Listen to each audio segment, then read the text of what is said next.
aquela lama moral em que o fato secular lhe penetra em todas as entranhas da alma, clamando pelo socorro do burilo das dores consequentes de equivocadas escolhas, equivocadas, entretanto instrutivas, geradas pelo egoísmo e pelo orgulho.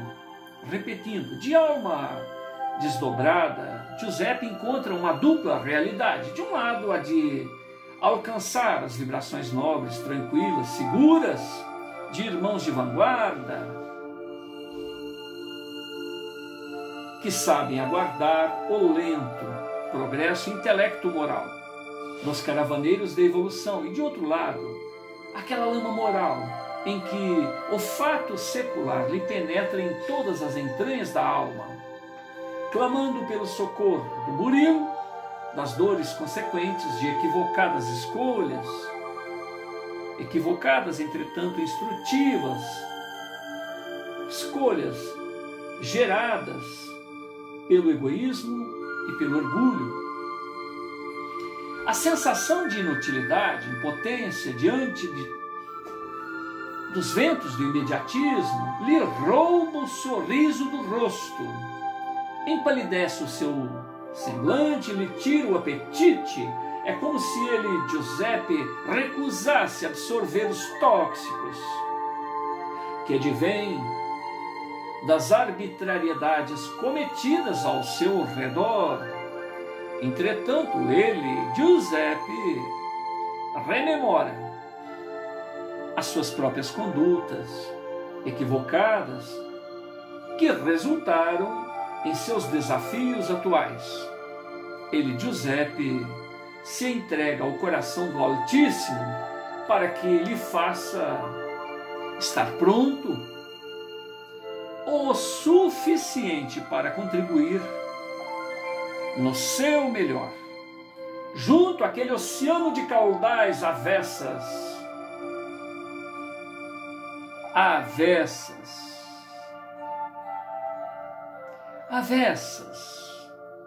à soberania do amor. Afinal, ele, Giuseppe, necessita estar pronto para socorrer aqueles que, junto à dor, despertem para suas realidades imperecíveis, e que ele, Giuseppe, não deverá arrefecer diante do estupor daquelas horas. Ele, Giuseppe, necessita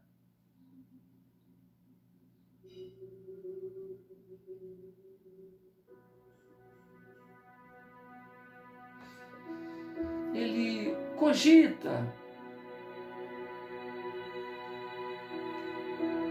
de que onde quer que se esteja neste percurso evolutivo, onde quer que se esteja, nesta ou naquela condição, sempre se terá a paciência e a misericórdia divina. Afinal, o progresso e a imortalidade são dádivas irrecusáveis do autor da vida. Nesta condição, o perdoar, esse perdoar, garante o avançar seguro, resoluto, rumo ao despertar da própria luz, uma vez que as sombras do passado estarão sempre ao nosso encalço, até que o fulcro do amor e virtudes agregadas desenvolva viril em nosso mundo íntimo. Giuseppe, então, aqui ele reflexiona que todos nós somos e seremos sempre herdeiros de nossas decisões. Ele se recordava de momentos encarnatórios anteriores onde ele prejudicou a própria família que ele está hoje ali. E por isso essa ojeriza, esse repúdio da mãe, do pai, da tia, do irmão mais velho, apesar de uma vida privilegiada. Ou seja, eram ícones do coronelato em meio a uma sociedade escravagista. Do que esse pessoal poderia reclamar, né? E ele, particularmente, Giuseppe nunca trabalhou na vida, nunca, tinha 18 anos, nunca trabalhou na vida. Tudo para ele foi dado de mão beijada. Então, no entanto, ele tinha essas dores domésticas. Os seus familiares preferiam que ele morresse. Então, durante o período em que ele sofria os ataques epiléticos, depois passava por um processo catalético, eles torciam para que ele morresse. Inclusive, em algumas oportunidades aqui, ele caía, batia a cabeça no chão. A irmã, né, mais nova, a caçula da família, Diná, ela pedia socorro e ninguém dava bola, ninguém atendia o seu pedido de socorro. Então ela ficava ali do lado do irmão, acompanhando. Então ela, pela própria circunstância, foi começando a entender esse dom mediúnico dele, porque ela percebia que durante esse processo ele dizia algumas coisas que eram muito instrutivas, que não saíam dele, não partiam dele, vinham de alguma fonte que ela não sabia de onde que era. Ela tentava conversar através, né, do próprio Giuseppe com esses seres que passavam recados muito importantes e que eram ignorados, né? Porque se o Giuseppe era ignorado, consequentemente tudo aquilo que ele dizia era ignorado. Mas, no entanto, posteriormente se verificava que ele tinha razão. E aqui nessa fase, a mãe já, após perder o marido, e agora quase perdendo o filho, né?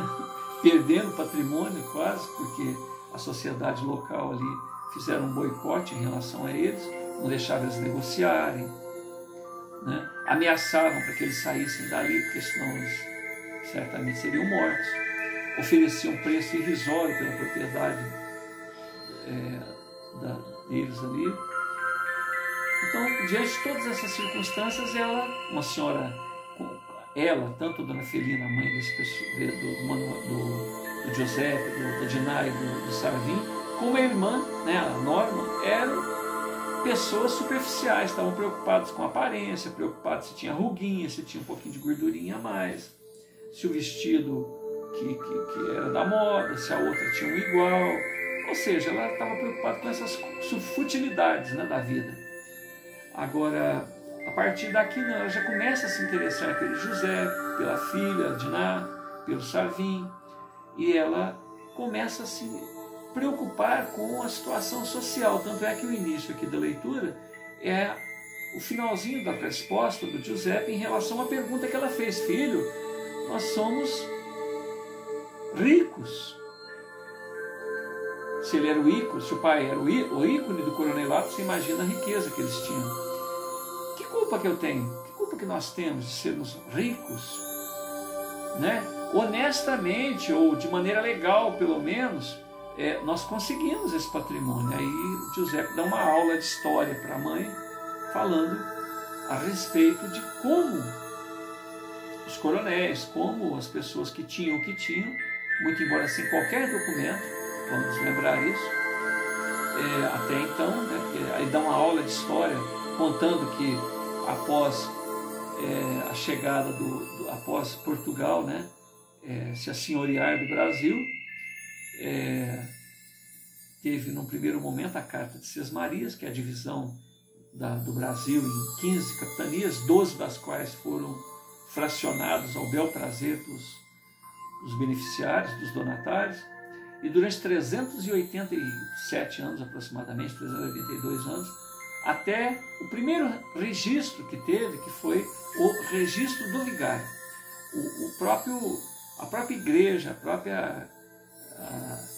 os locais onde se reuniam as famílias católicas, o sacerdote recebeu o direito de começar a registrar. Então, esse aqui é do senhor Manuel, esse aqui é do senhor Cerzúlio, esse aqui é do coronel fulano de tal, esse aqui é do fulano de tal. Então, havia os primeiros registros. E cerca de 20 anos depois é que se iniciou, após esse período, né, do registro do vigário, 20 anos depois é que se iniciou. Então, durante todo esse processo até então, não se sabia o que era particular e o que era do Estado, o que era da coroa e o que era particular lá, né? E, no entanto, já havia hipotecas. Apesar de você não ter documentação legal, você tinha hipotecas. Você vendia ou colocava em garantia, né, através das hipotecas, devido a alguns benefícios, jogos, alguma coisa assim, os bens que você sequer tinha documentação para aquilo.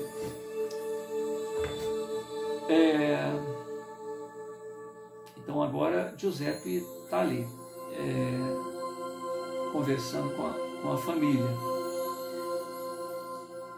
Giuseppe, que já tem o corpo frágil, cai em visível decadência até aparentar morte prematura. Diná, a irmã mais nova, Felina, sua mãe, Crustácia, a mucama, né, a mãe de leite, ama de leite daquela família, habituadas às excentricidades mediúnicas do jovem, observam e aguardam os acontecimentos.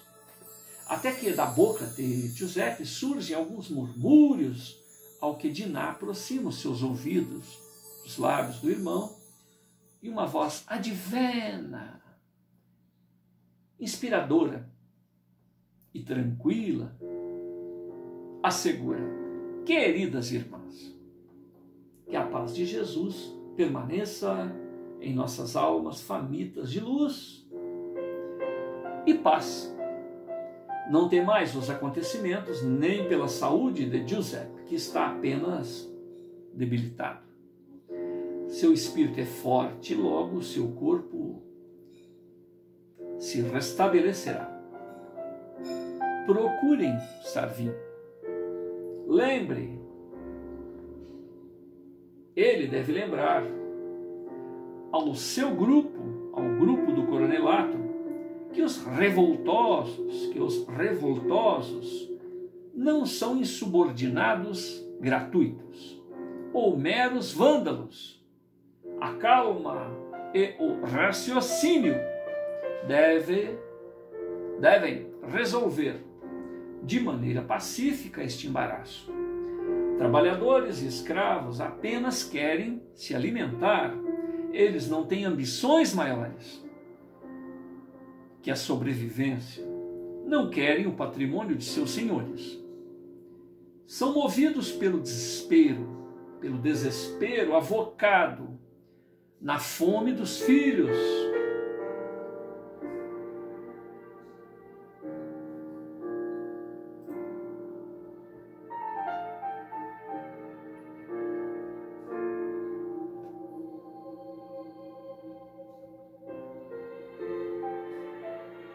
Página 52.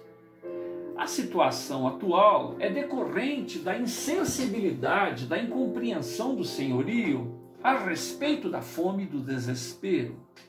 Bastaria se alocarem a condição de seus subordinados para divisarem a solução do conflito. Que eles, o senhorio, se lembrem da maneira com que ocorrem as colheitas quando aferram mordaças à boca de seus escravos para não comerem do que colhem. E ainda têm de cumprir objetivos quantificados, metas, dar bons resultados, sem as energias físicas necessárias, sendo até punidos pela redução das colheitas. Natural que se insurja contra esta incoerência e desmando. Após estas palavras, o ser espiritual faz algumas observações jurídicas quanto aos deveres do Senhor para com o seu escravo. Dona Felina, latifundiária, responsável pelos negócios da família desde a morte do senhor Manuel Mansol, se compromete a seguir aquelas sábias orientações e diz que vai se empenhar em difundi-las pela região. Quanto ao recado para seu primogênito, ela afirma que vai repassá-lo. Instantes após, Giuseppe recobra a tez, a pele rósea e as feições que lhe são próprias. Agitando-se como quem sai de profundo e reconfortante sono, abre os olhos e percebe os olhares acolhedores de Diná, Felina, Crustácea, a matrona, Dona Felina, contrita e grata em olhar maternal, ainda em silêncio, toma o filho pela mão, o apoia nos braços e o acomoda em uma espreguiçadeira e questiona a respeito de sua saúde. Ao que Giuseppe faz um gracejo, ainda bocejando. Isto aqui está parecendo um velório. Giuseppe, ainda bem-humorado, solicita um copo de água e questiona as fraternas a respeito de suas apreensões e tenta dirimir estas apreensões. Ele não tinha consciência do recado que acabara de apresentar aos seus. Ao que Diná se antecipa e informa: querido irmão, acredito que você foi o portador, o meirinho de importante mensagem para que a paz volte a reinar em nossas plagas. Ouvindo estas palavras, o semblante de Giuseppe se ilumina. Seus sinais vitais melhoram. Um fluxo energético percorre o seu corpo, despertado pela gratidão e pela fé. Ciente das consequências desta mensagem a correr por conta da sabedoria e da providência divina, ele, Giuseppe, interrompe Diná e pede algum alimento, pois que ele, Giuseppe, tenta sair do comodismo, reconhecendo que foi convocado a ofertar o seu melhor junto àquela coletividade. Ele, Giuseppe, pede apoio para se locomover junto à natureza, sendo prontamente atendido.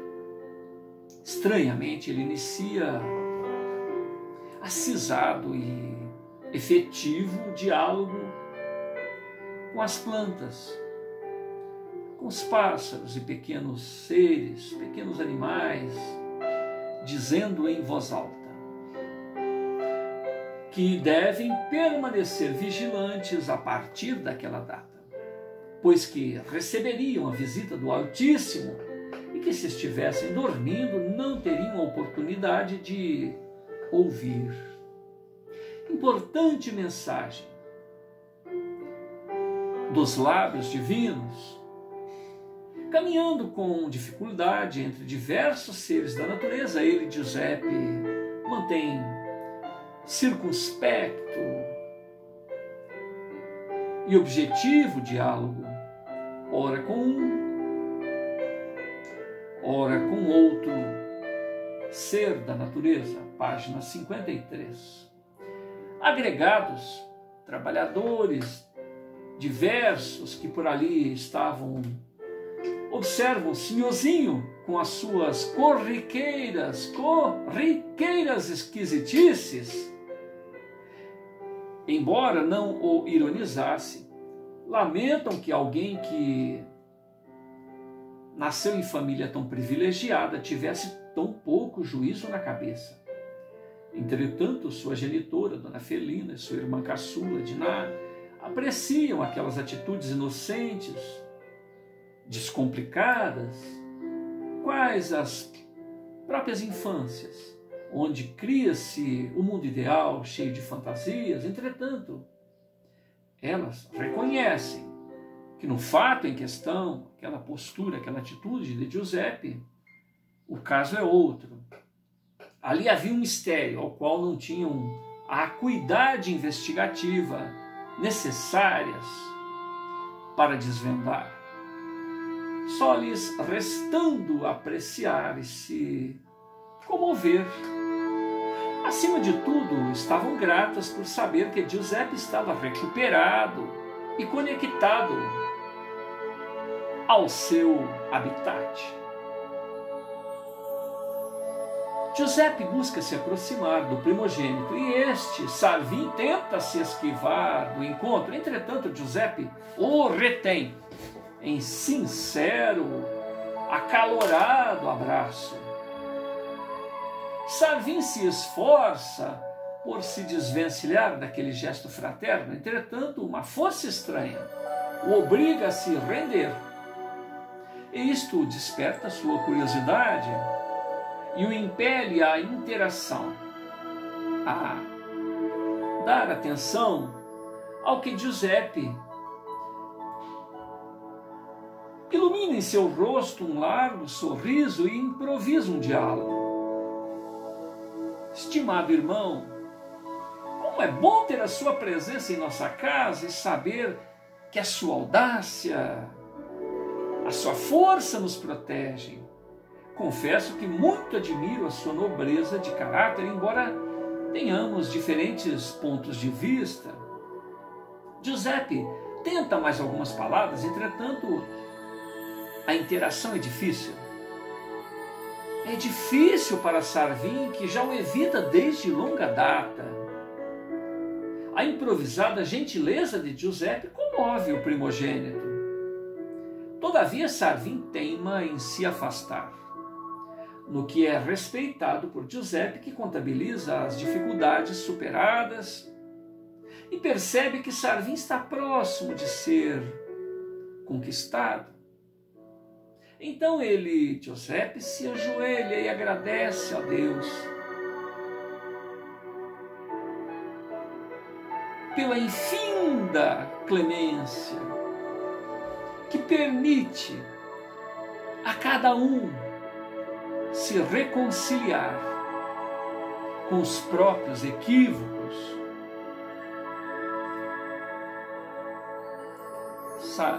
Giuseppe sabia que aquele antagonismo, que aquela aversão do seu irmão mais velho para com ele não era consequência das suas ideias, não era consequência das suas esquisitices, eram consequências de um passado onde ele prejudicou aquela família. Para quem já viu anteriormente, só recordando, Giuseppe, em um determinado momento, se vê na condição de um senador romano, proferindo alguns comentários, expondo determinados pontos de vista, e o seu ponto de vista é acatado pela Assembleia, ou seja, um grupo de pessoas foi prejudicado por aquele propósito, por ele apresentado. Dentre eles, os familiares ali atuais dele, do Giuseppe.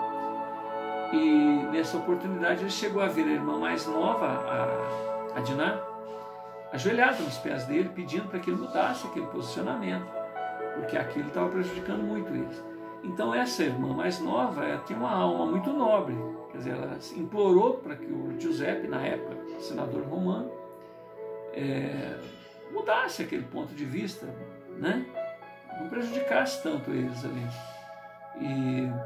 E no entanto, ela é tão nobre que atualmente ela é a única pessoa que o apoia desde sempre, desde que surgiu todo esse processo aí mediúnico nele, com epilepsia, com catalepsia.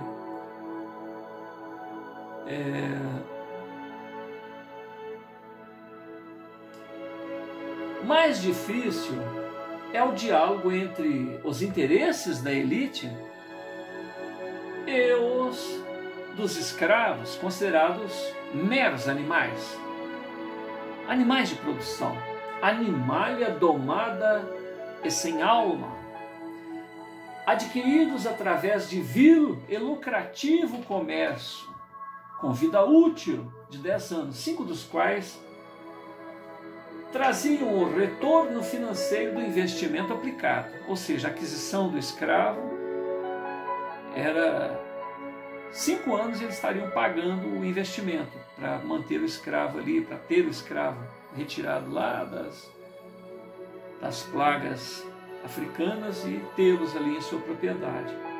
E os outros 5 anos de tempo de vida útil do escravo era um lucro.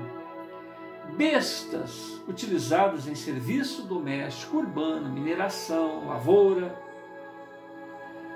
Os escravos sempre reagiam à sua escravização, quer em rebeliões já no interior dos navios negreiros, quer junto aos feitores, se recusando a trabalhar por horas, por dias, quer atentando contra a vida dos feitores e de seus senhores, quer fugindo individualmente ou em grupos para mocambos, esconderijos precários na mata, ou quilombos, fortificações militarizadas dos escravos fugitivos, querendo pedir socorro às instituições policiais devido ao nível de opressão a que estão submetidos.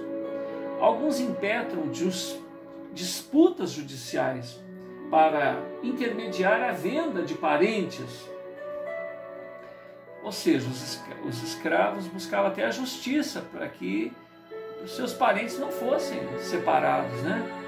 Outros tentam se camuflar na população negra da cidade, ou seja, os escravos alforriados e escravos que não tinham vínculo com a escravidão e negros que não tinham vínculo com a escravidão, se passando por alforriados. Escravas abortam, poupando aos seus arrebentos de uma vida de desgraça para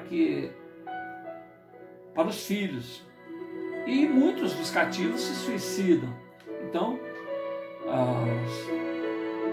os escravos, eles tinham estes e outros processos, né, de se rebelarem, de se insurgirem contra aquele status quo em que viviam. Os ânimos continuam acirrados. Sarvin já não faz parte destas empreitadas de retaliação aos rebeldes. Pelo contrário, Sarvin começa a ceder às abordagens de Giuseppe. E uma acanhada transformação é percebida pelos antigos compartes da elite conservadora, que agora tem Sarvin por traidor. O primogênito do falecido Manuel Mansol reage, uma vez que ele próprio não observa essas mudanças, e se embaraça no próprio mundo íntimo. Ele, Sarvin, causava conflitos dentro de casa, ou seja, ele implicava ainda com o Giuseppe, muito embora já começasse a ceder, né, aquelas ideias, e talvez por ceder criasse mais embaraço ainda, chamava o irmão de maricas, porque forte seria aquele que oprimisse, né, os escravos. Então, de um lado, ele falava em consenso junto aos antigos companheiros, ou seja, que precisavam, quando ele tinha oportunidade de conversar com os antigos companheiros da elite, ele falava que precisavam pensar realmente a respeito daquela maneira rude, né, com que os escravos eram tratados, que isso poderia amenizar, né, os conflitos. Certamente até então a mãe, a irmã, né, já teriam falado a respeito do que Giuseppe mediunicamente havia repassado, né? Então dá alimento para o escravo poder ter energia para trabalhar. Vamos desaferrar as bocas dos escravos na hora da colheita, porque eles comendo alguma coisa do que eles estão colhendo, para que eles comessem alguma coisa do que estão colhendo e tivessem mais energias para trabalhar. Imagina você trabalhar em troca de uma cumbuca de alimento com a boca ferrada e pegando ali pera, maçã, melões, melancias, e sei lá o que mais, e não podendo se alimentar, tendo comido pouco e tendo que produzir. Então essas mudanças, para vocês terem uma ideia, o Giuseppe, ele sugeriu para a genitora, que a genitora, para que eles até oferecessem alguma paga para os escravos, quer dizer, além deles chegaram ao ponto de alforriar alguns escravos.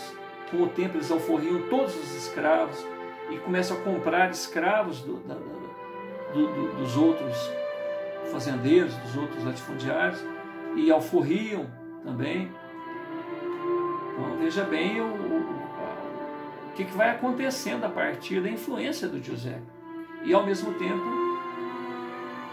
os ânimos contrários, né, que iam sendo despertados naquela sociedade escravagista da época em relação a eles.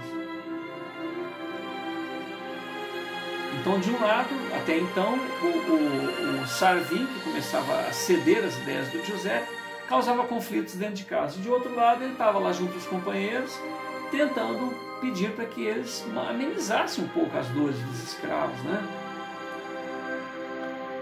Então, diante dessa atitude, lá junto aos antigos companheiros, o Sarvin, então, ficava mais desmoralizado ainda do que ele já estava. Porque se ele não era um opressor digno de comandar, né, porque ele não tinha estratégia, por outro lado, agindo totalmente contrário aos princípios anteriores dele, aí que acabou a moral, né, do Sarvin. Diante desses embaraços, Sarvin se sentia destruído, mas Giuseppe o observa de perto e sente grande orgulho do primogênito, que começa a desconstruir antigos propósitos para ceder lugar a uma visão renovada, abençoada dos dias atuais. Giuseppe não media esforços para animar, elogiar Sarvin, referindo-se a ele como missionário. Entretanto, Sarvin pensava, missionário de quê? Né? A noite, grande alvoroço se estabelece ao redor da propriedade do falecido Manuel Manson, onde estampidos de tiros, gritarias, palavras de baixo calão são proferidas da parte externa da casa grande. Sarvin, em sobressalto, verifica a segurança da casa, conferindo as trancas em portas e janelas. Em seguida, reúne todo o arsenal doméstico e, através da abertura em cruz nas portas e janelas, deflagra suas armas sem fazer pontaria, uma vez que nem sabia em quem atirava. Sarvin vocifera, ele xinga, chamando funcionários à ação, uma vez que a casa estava sendo alvo de ataque. Instantes após, surgem antigos